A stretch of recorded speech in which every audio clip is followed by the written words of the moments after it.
de aquí al futuro, ¿no? Pero no es hasta el año 1980 en que las cosas cambiaron y el trauma se hizo de una forma mucho más sistematizada.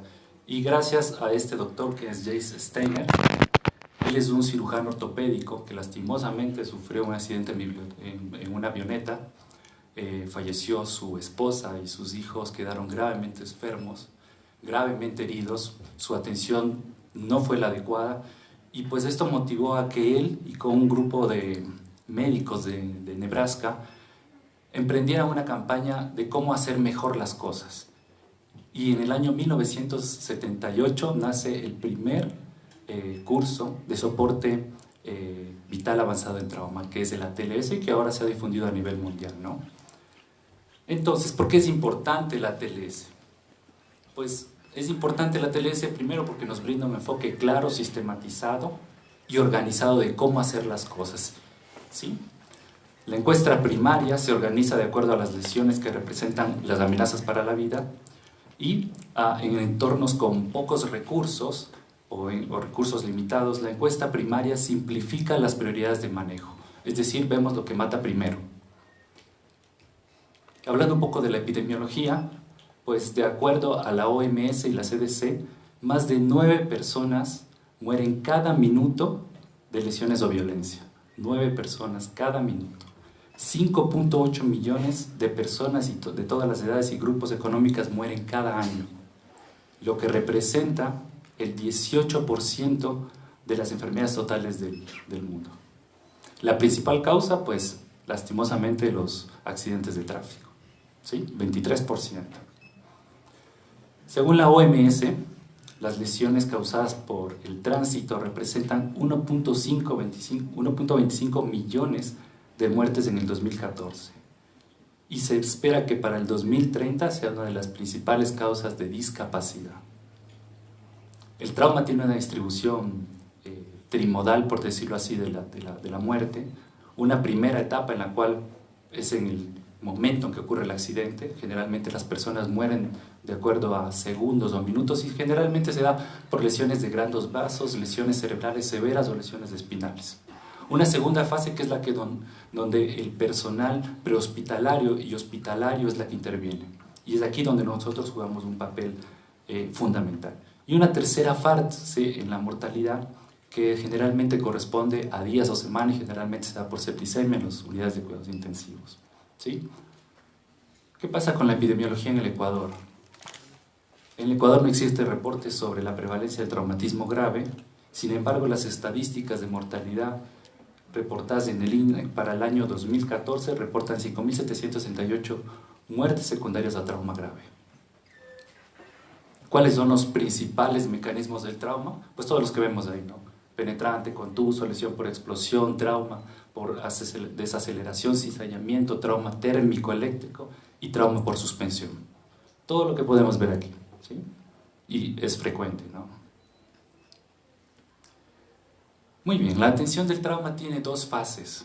Una fase prehospitalaria y yo podría decir una fase hospitalaria, ¿sí? ¿Por qué es tan importante estas dos fases? Porque las dos van de la mano.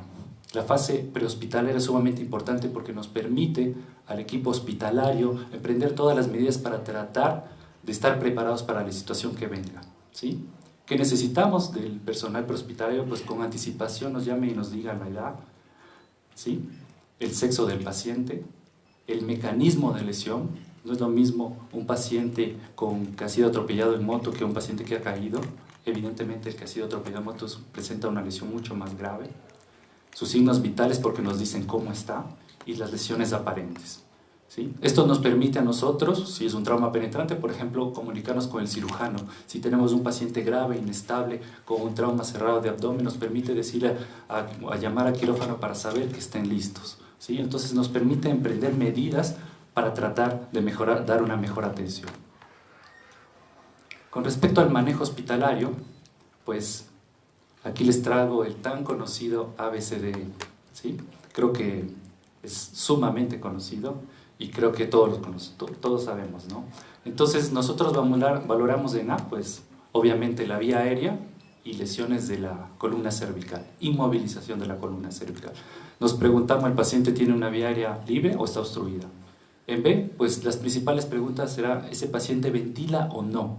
¿Tiene neumotórax? ¿Tiene neumotórax? ¿Tiene un boleto torácico? ¿Qué tiene? En C, pues signos de hipoperfusión. En D, una respuesta neurológica básica, ¿sí? Utilizando el Glasgow pupilas o el ADVO que se utiliza a nivel prehospitalario. Y en E, pues, desvestir al paciente y obviamente el control térmico. ¿Por qué el control térmico? Porque es una de las triadas, o mejor dicho, es uno de los mecanismos que forman la triada de la muerte, ¿no?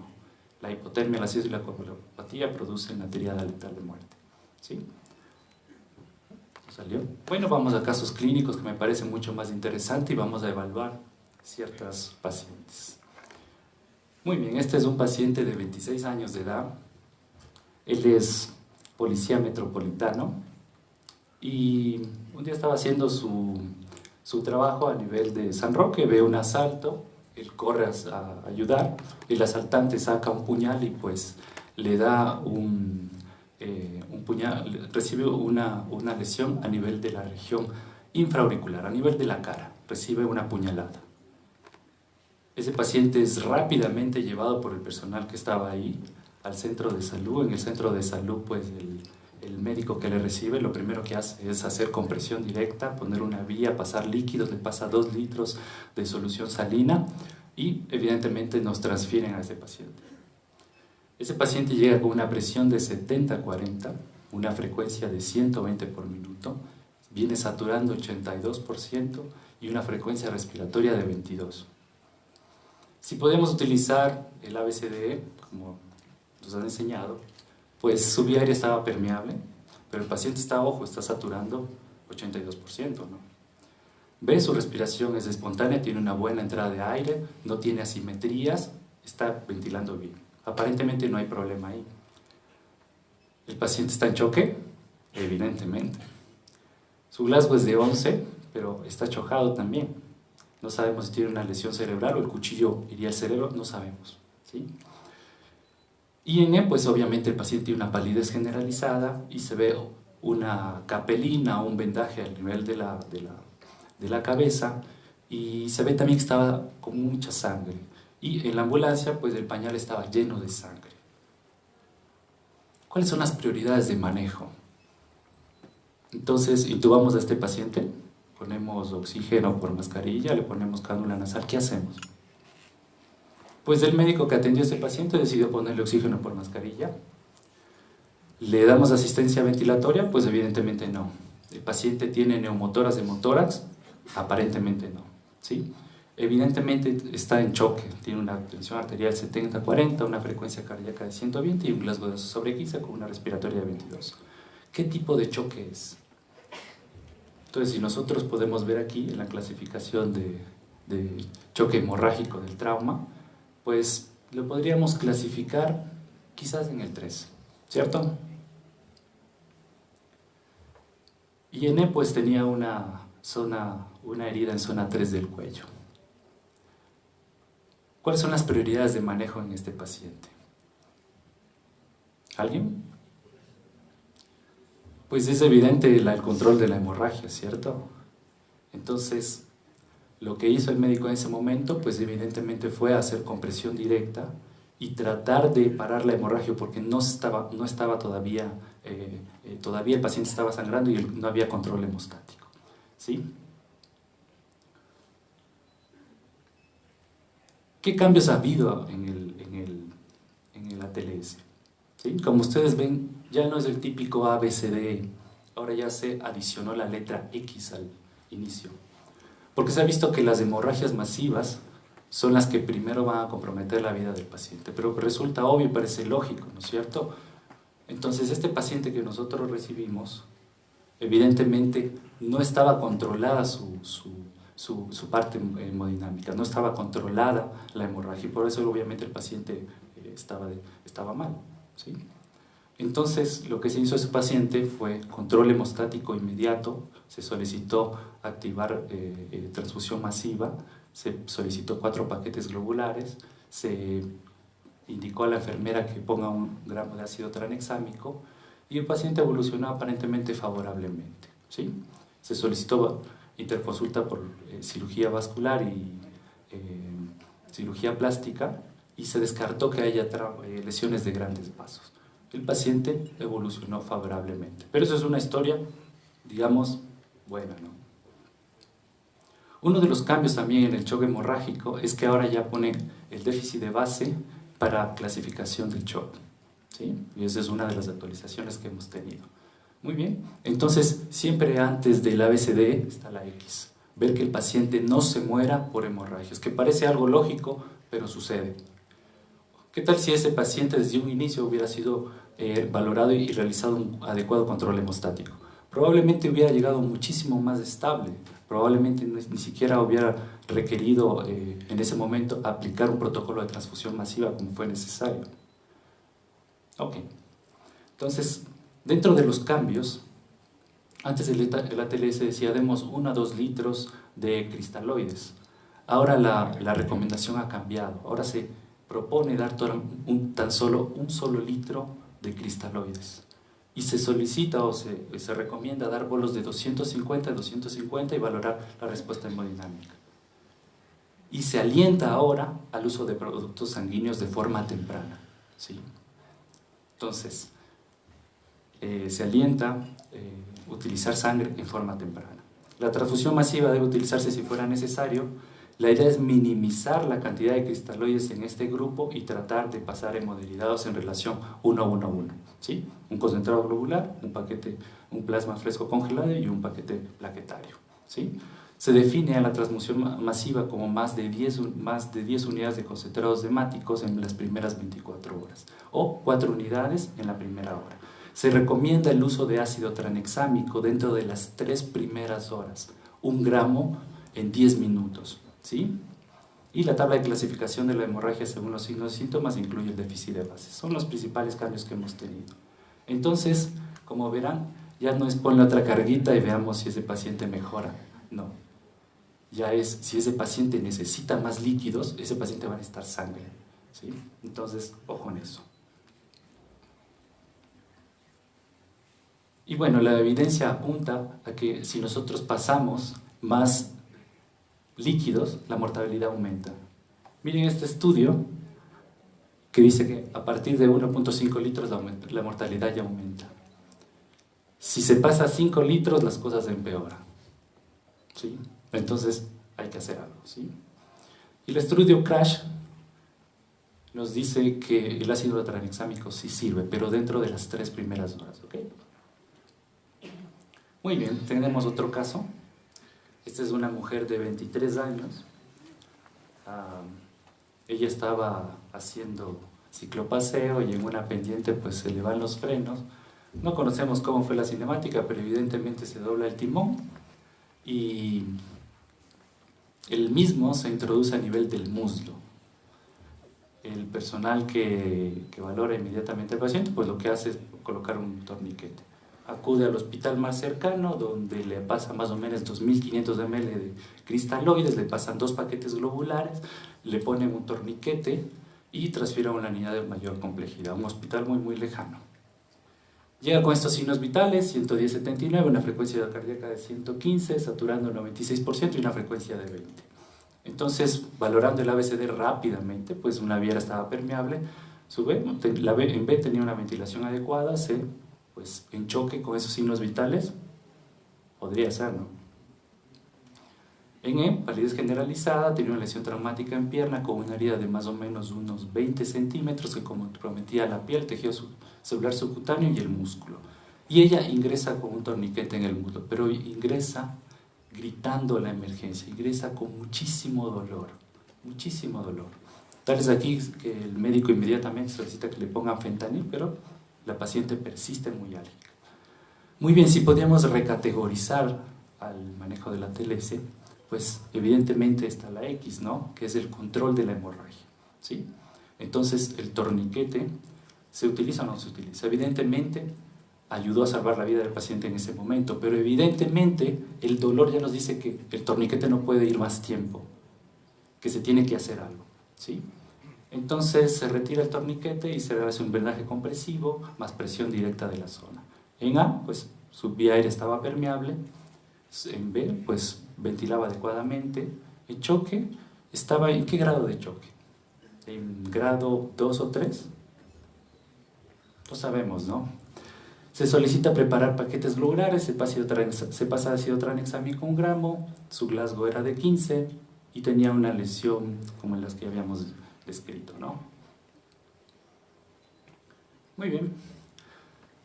Si ustedes ven los signos vitales de este paciente y si pueden categorizar en la escala, en la clasificación del shock hemorrágico según la TLS, se dan cuenta que la mayoría de los pacientes no se puede clasificar en esta tabla.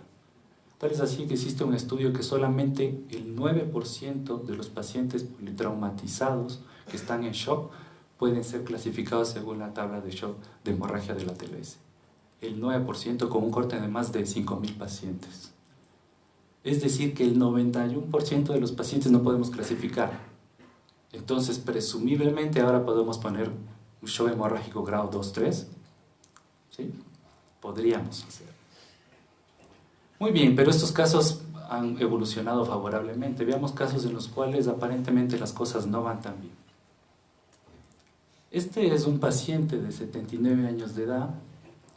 El abuelito, pues en estado de embriaguez, en la Simón Bolívar se le ocurre pasar la calle en una vía de alta velocidad y desafortunadamente pues una motocicleta atropella. Es atendido por el personal del 911 y encuentra a un paciente acostado, agitado, con un trauma extenso a nivel de la pierna derecha, una deformidad en el antebrazo derecho. El personal paramédico rápidamente ve obviamente sangrado en la extremidad y pues aplica torniquete, ¿sí? A nivel del muslo.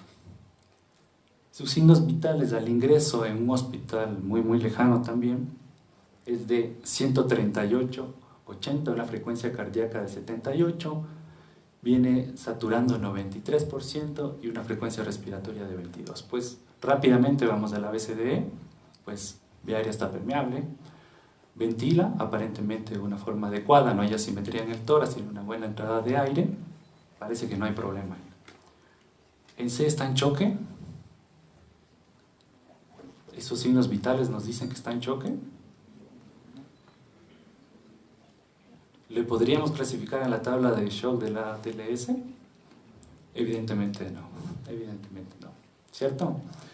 Pero es imposible que un paciente que haya tenido una lesión traumática tan extensa no esté en shock. Es imposible que un paciente que haya tenido una lesión tan extensa en la pierna no haya perdido sangre. Ese paciente está en shock, o sea, digan lo que digan, está en shock, ¿no es cierto? La situación es clasificarlo y decir es un choque grado 2, grado 3, porque dependiendo de eso, yo voy a definir si necesita productos sanguíneos en forma masiva o no, ¿cierto? Entonces, evidentemente sí, ¿no? El paciente está agitado, un Glasgow de 11, motor 5, verbal 2, ocular 4, sus pupilas son isocónicas y reactivas. En él tiene una deformidad en antebrazo derecho con inmovilizador neumático, tiene una lesión traumática muy extensa que compromete piel, tejido celular subcutáneo, músculo, hueso, una deformidad muy importante, catalogado inicialmente como un Gustillo 3C. Ingresa con un torniquete muslo. Para los que no se acuerdan la clasificación de Gustillo, pues es la que tenemos acá, ¿vale? Sigamos. ¿Cuáles son las prioridades de manejo en este paciente? Entonces, recategorizando, pues el control hemostático es evidentemente. El control hemostático está con un torniquete en muslo, pues probablemente evitó las pérdidas. Probablemente ese paciente no tiene, como es adulto mayor, no tiene una respuesta taquicardizante, por lo tanto no nos podemos confiar en la frecuencia cardíaca, ¿no? Pues su vía aérea estaba permeable. El personal en ese momento que está atendiendo a este paciente decide simplemente poner oxígeno por mascarilla. Tenía una buena ventilación, aparentemente no requería tubo torácico, y choque, pues más que seguro que estaba oculto, ¿no? Estaba con un Glasgow de 10, probablemente ya bajó un punto cuando fue valorado, tenía probablemente una lesión cerebral. Y en E, pues una lesión extensa a nivel de la pierna. A este paciente se fue un poquito más allá, hizo un FAS extendido que fue negativo para líquido libre. Sus signos vitales son los que están ahí. ¿Qué tipo de choque podemos ahí clasificarlo? No, difícil. Pero probablemente sea un 2, probablemente sea un 3, ¿no? Probablemente. ¿Sí? Entonces el médico pues llama a traumatología y cirugía vascular para que se hagan control de eso. Entonces los médicos en ese momento deciden retirar el torniquete. Al encontrarse muy agitado, al paciente se le administra sedación, se le administra 2.5 miligramos de midazolam. Sin embargo, el paciente persiste muy agitado y se le decide administrar otros 5 miligramos de midazolam. El paciente ya queda mucho más tranquilo, se retira el torniquete y se demuestra un sangrado venoso de moderada cantidad. Se realiza inmovilización y vendaje de la zona de la lesión y el equipo de traumatología junto con el cirujano vascular deciden pasar parte operatorio. Muy bien hasta ahí. A los 15 minutos más o menos, quizás un poco más, el paciente presenta una presión arterial de 60-40. Se pasa un bolo de 500 ml de solución salina y el paciente recupera la presión arterial a 130-80. El médico dice, bueno, enviémoslos a hacer estudios tomográficos porque es un paciente con un trauma muy grave. Evidentemente necesitamos un PAN scan para saber qué está pasando con él, ¿cierto? Se decide enviar al paciente estudios de imagen y se va con el médico residente R1. Pasa mucho tiempo y después de aproximadamente unos 30, quizás 40 minutos, el paciente reingresa a la emergencia. Esto ocurrió en un hospital muy lejano, ¿no? Ingresa en una mala condición clínica, con signos de hipoperfusión severa, un Glasgow de 3/15, satura 80%, una presión de 40-20 y una frecuencia de 40 latidos por minuto. El paciente se está muriendo, ¿no? Es evidente, ¿no? Se está muriendo. Entonces al médico, aparte que se le cayó el alma al piso, él decide activar el protocolo de transfusión masiva y se administra 1000 ml de solución salina, se solicita inicio de vasopresores, se administra ácido tranexámico, se realiza intubación endotraqueal, se evidencia que en la pierna izquierda inmovilizada hay sangre y pues él decide la colocación de un torniquete compresivo a nivel del muslo. ¿Sí? ¿Qué pasó? No es una foto del paciente, no es otra, porque la lesión era en la pierna, ¿no? Pero era muy severa la lesión. ¿Qué pasó? Se envió muy rápido al paciente. A lo mejor en B no se valoró un neumotórax o un hemotórax y ese paciente se descompensó. ¿Será que está con taponamiento? ¿Será que el faz extendido fue erróneo y se equivocó y pues tuvo líquido libre y a lo mejor sigue sangrando del abdomen y el paciente se descompensó mucho más? ¿Será que tiene una lesión intraabdominal? ¿Sigue sangrando por la extremidad? Entonces este paciente, pues evidentemente el médico que lo atendió, pues se puso a dudar de todo, hasta de la existencia de Dios, creo, en ese momento, ¿no? Bueno, veamos los estudios. Pues la TAC cerebral tenía un hematoma subdural, una herniación subfalcina, tenía desviado más de 1 centímetro la línea media, tenía un ventrículo lateral colapsado, evidentemente un desastre en la tomografía. Un ataque de tórax que había contusión pulmonar derecha, pequeña, menor al 10%. Evidentemente no había neumo y hemotórax, eso descarta que haya sido la descompensación por esa causa, ¿no? Y pues la TAC de abdomen y de pelvis no había lesiones de víscera sólida. No estaba sangrando el abdomen. Entonces, ¿qué le pasaba al paciente? ¿De dónde sangraba? Pues ¿de dónde se les ocurre? De la pierna. Ese paciente seguía sangrando de la pierna, ¿sí? Y seguía sangrando de la pierna.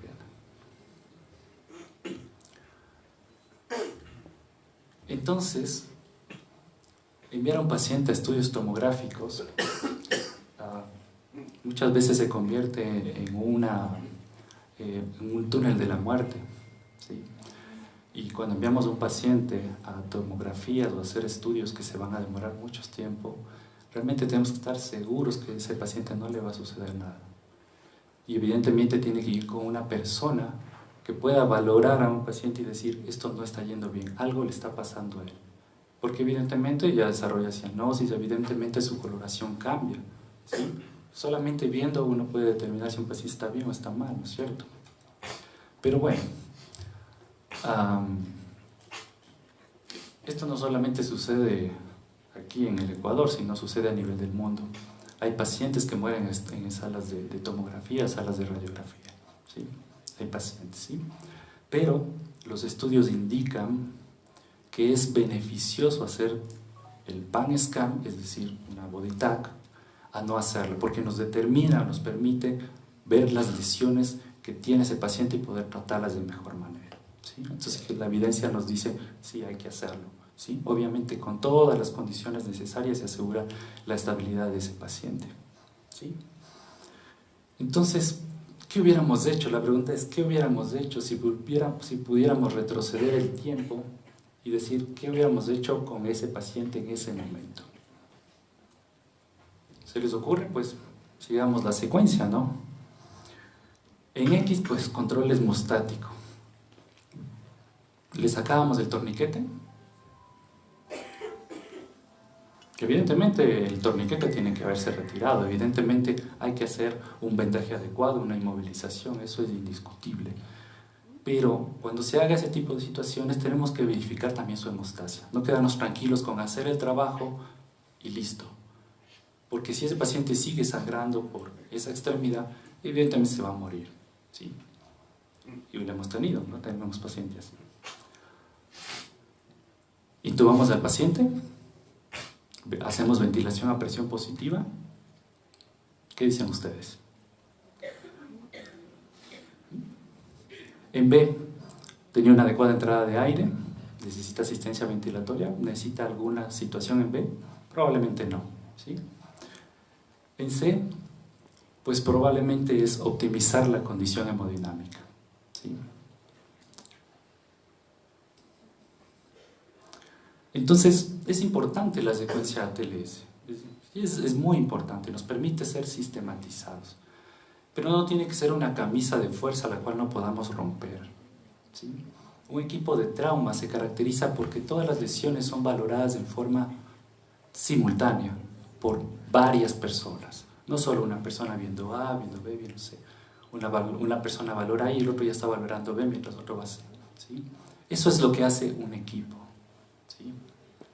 Ese paciente tenía que evidentemente haber tenido una optimización hemodinámica. ¿Y cómo lo hacemos eso? Pues sabemos que al descomprimir eso va a sangrar. Entonces, ¿por qué no se solicitó sangre antes de? ¿Sí? ¿Por qué no se pasó ácido tranexámico antes de? ¿Por qué no se solicitó iniciar soporte vasopresor por razones necesarias, tenerlo listo por si pasa algo, ¿sí? Y evidentemente cuando ya se quita el torniquete y ese paciente se realiza la inmovilización, el vendaje, etcétera, etcétera, pues evidentemente tenemos que estar pendientes que no siga sangrando de ahí, ¿sí? Evidentemente este paciente se demoró más de 5, 6 o 7 horas en que ingrese al quirófano. ¿Qué les parece? Tenía que haber ingresado inmediatamente, independientemente de la situación, ¿sí? Independientemente, porque se tenía que haber resuelto en forma inmediata eso, porque lo que le va a matar a ese paciente es el choque hipovolémico. Es verdad que tiene una lesión cerebral, evidentemente tiene una lesión cerebral, pero si no tratamos el choque hipovolémico, si no damos una adecuada presión de perfusión cerebral, ese paciente se va a morir y va a tener una peor lesión cerebral. Entonces, la optimización hemodinámica es muy importante antes de realizar cualquier procedimiento, incluso antes de intubar, como ya vamos a ver, ¿sí? En D, pues evidentemente necesitaba un protocolo neurointensivo y un control térmico estricto, porque la hipotermia también mata, ¿sí? Ok, el paciente no le fue bien, falleció, ¿no? Pero falleció varios días posterior al evento, ¿sí? Estaba en el final de la distribución trimodal de la muerte. Muy bien, el último caso, para no seguirles agobiando. Esta es una mujer de 63 años atropellada por un automóvil, su Glasgow en el campo es de 13, sus signos vitales son 26 de frecuencia respiratoria, está saturando 90% con oxígeno, al 100% y una frecuencia cardíaca de 105, una TA de 103,80, su temperatura es 36. En el departamento de emergencias la evaluación continúa según el protocolo ATLS. Ella no tiene historial médico pasado, no toma medicamentos y no tiene alergias. Muy bien. Prioridades de manejo. Su vía aérea se evalúa como patente, es decir, no está obstruida. ¿Ve? Pues la entrada de aire está disminuida en el pecho derecho. A este paciente ya fue mucho más allá, le hicieron una evaluación ecográfica FAS y fue positivo para líquido libre en el cuadrante superior derecho. Tenía líquido libre en abdomen, ¿no? En C, pues tenía una frecuencia cardíaca de 105, una presión arterial de 103,80. En D, su Glasgow es menor a 9. ¿Se acuerdan cuánto vino? 13, ahora está en 9. Y en E, pues se procura normotermia, no otras zonas de lesión, su pelvis es mecánicamente estable. Siguiendo el ABC, se identifica sus prioridades de manejos como primero, ¿no? Necesidad de intubación basada en el curso clínico proyectado, colocación de tubo torácico, y de acuerdo con la clasificación del choque ATLS, el paciente está en un choque de clase 2 con una pérdida de 750 a 1500, se pasa 2 unidades de glóbulos rojos y 1 litro de cristalóide y se administra en bolo inicial. Y se pide un PAN-SCAM. Eso fue lo que se hizo, ¿no? Veamos qué pasó. Entonces, una intubación de secuencia rápida con 10 miligramos de midazolam, ahí tenemos la dosis, y 40 miligramos de rocuronio se realiza sin dificultad. 5 minutos después de la intubación, el paciente se vuelve profundamente hipotenso. TA de 53-30, sospecha de un neumotórax de adhesión al equipo, descomprime rápidamente el tórax derecho con una aguja de toracostomía en el segundo espacio intercostal, línea medio clavicular, 1 litro adicional de cristalóide se administra antes de productos sanguíneos. Se activa el protocolo de transfusión masiva y se administra ácido tranexámico. Después de la colocación del tubo torácico, la TA del paciente mejora a 75-40. Simmerbango permanece hipotensa durante 30 minutos adicionales hasta que se administra 3 unidades de concentrado de glóbulos rojos. Su hemodinamia se estabiliza y es transportado a la sala de tomografía, donde la presión arterial sistólica disminuye nuevamente a 70. Lo que requiere más sangre se encuentra que tiene un hematoma en los estudios tomográficos, ¿no? Un hematoma subdural, un neumotórax derecho y una laceración hepática de grado 3.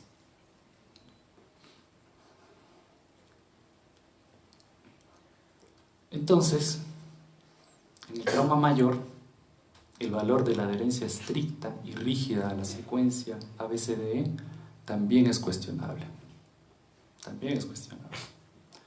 Es verdad que nos da un enfoque sistematizado, nos permite hacer las cosas en prioridad de manejo de acuerdo a gravedad, pero también podemos cuestionar las cosas. El ATLS se enfatiza en la necesidad de asegurar inmediatamente una vía aérea. Subestima muchas veces la importancia de la identificación del choque y la reanimación previa a la intubación. La primicia de la vía aérea a menudo se produce a expensas de intervenciones más críticas relacionadas con el apoyo a la circulación y a la prevención del colapso hemodinámico. Específicamente, este paciente es intubado antes del manejo de ambos. Evidentemente, antes de un choque obstructivo y antes de un choque hemorrágico. ¿Sí? Obviamente esto va a producir un episodio de peligro de hipotensión en el paciente, que pudo haber sido evitable, por cierto, ¿no? Entonces se puede hacer una resecuencia del ATLS también. Si pudiéramos hacer una resecuencia o cambiar las prioridades de manejo, como ustedes quieran decirle, pues entonces, ¿cuáles serían las prioridades de manejo? Administración de productos sanguíneos y activación de protocolo de transfusión masiva. Ya no la intubación, ¿sí? Porque si intuba a un paciente que tiene una repercusión hemodinámica, Al afilar los sedantes, la sedación va a producir también depresión en su sistema circulatorio y el paciente puede hacer un paro post-intubación, ¿sí? Administración de productos sanguíneos y activación de un protocolo de transfusión masiva. Evidentemente, si yo voy a intubar a ese paciente y sospecho que tiene un neumotórax, ¿qué va a pasar con el neumotórax? Se va a hacer un neumotórax de atención. Ese paciente tenía que haberse, antes de haber sido intubado, tenía que haberse puesto tubo. Descompresión de tórax derecho. Intubación de secuencia rápida con una dosis reducida de sedación, ¿sí? Es decir, probablemente ya no utilizar 10 miligramos de midazolam, a lo mejor utilizar solo 5 miligramos, y sí la dosis total del paralizante, ¿sí? Eso va a producir menos repercusiones hemodinámicas de un paciente. El equipo realiza una vía regular y las evaluaciones neurológicas para controlar el deterioro clínico que pueda justificar una intervención inmediata de la vía aérea, ¿sí?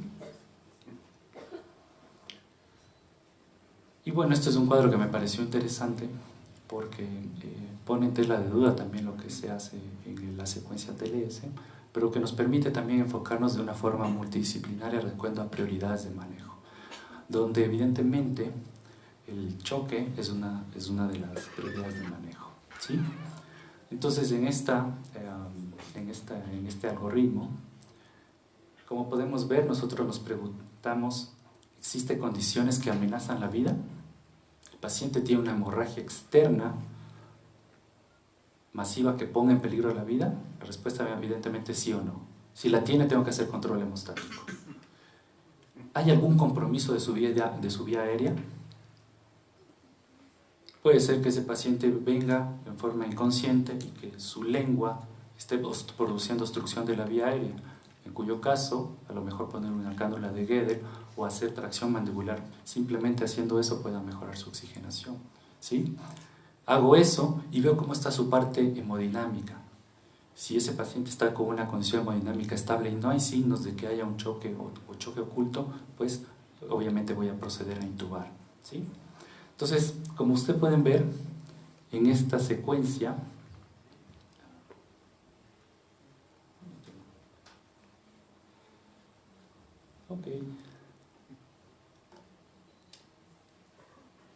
como ustedes pueden ver en esta secuencia, simplemente se valora esto inicialmente: hemorragia externa, compromiso de la vida.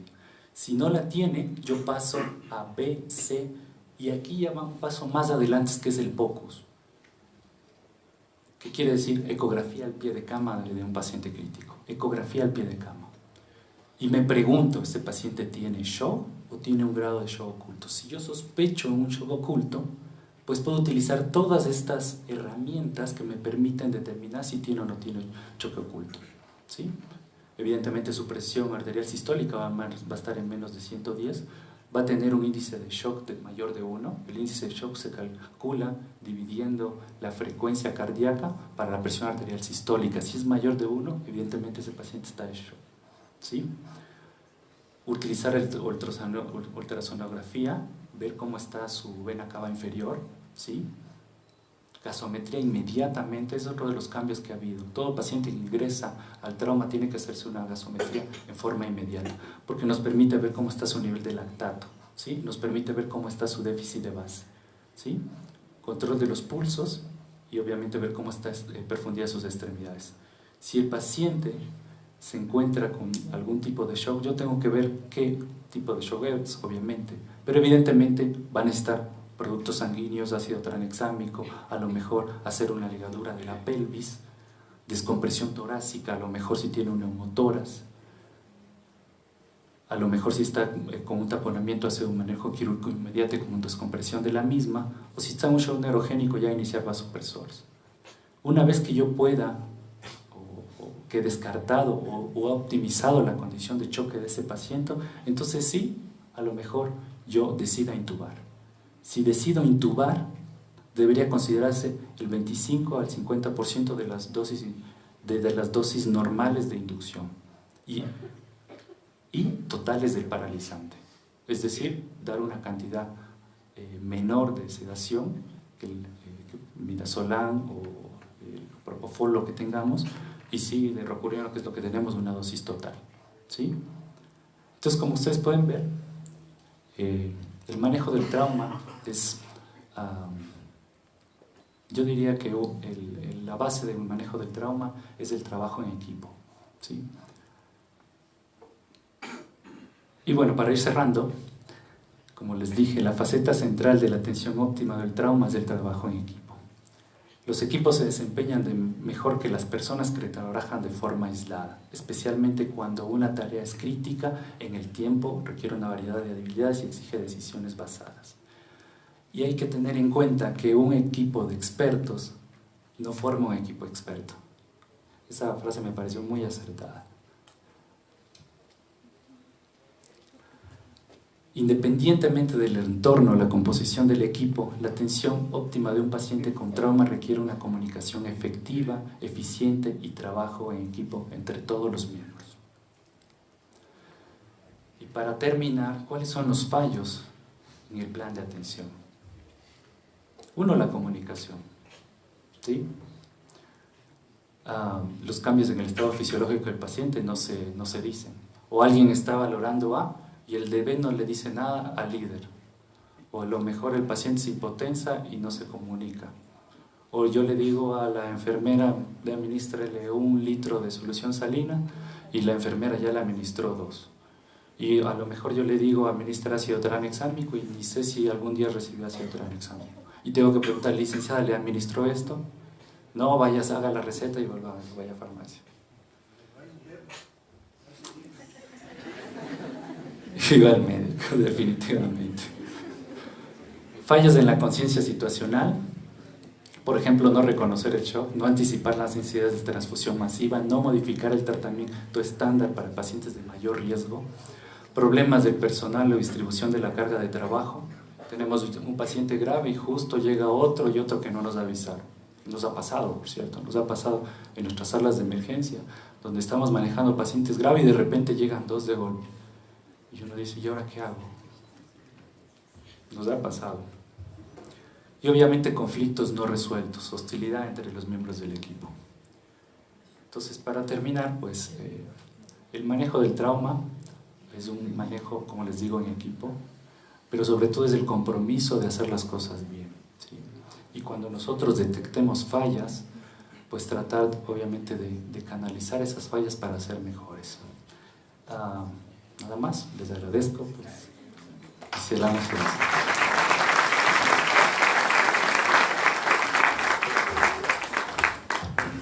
Agradecemos al doctor Germán Polo y al Servicio de Emergencias por la presentación del día de hoy. No sé si existe alguna pregunta.